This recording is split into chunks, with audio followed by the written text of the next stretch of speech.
మట్కా మట్కా ఆట మీద మన్ను వాడ ఏం పనిచేసావురా నువ్వు?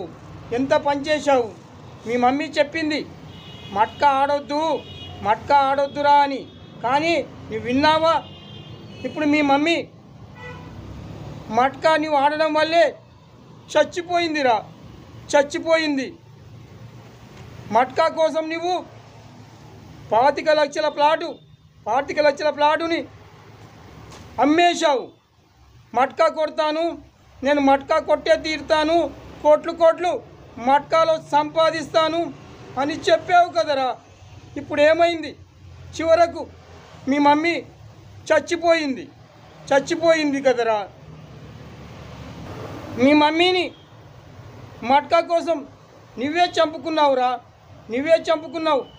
ఐసీయూలో మీ మమ్మీకి ఆపరేషన్ చేస్తానని డాక్టర్ అంటే కేవలం డబ్బులు కట్టలేక మీ మమ్మీని నువ్వే చంపుకున్నావు. కనీసం శ్మశానంలో మీ అమ్మ శవానికి నిప్పు పెట్టడానికైనా చివరిసారిగా రారా, ఒక్కసారి రారా. నీ అమ్మ శవానికి నిప్పు పెట్టడానికి రారా. ఆమె ఆత్మ అయినా శాంతిస్తుంది, కనీసం ఆమె ఆత్మకైనా శాంతి లభిస్తుందిరా. నా మాట విని ఈ మట్కా విడిచిపెట్టి ఒక్కసారి రారా. మట్కా అంటే ఏమనుకున్నావురా? మాయాజూదం.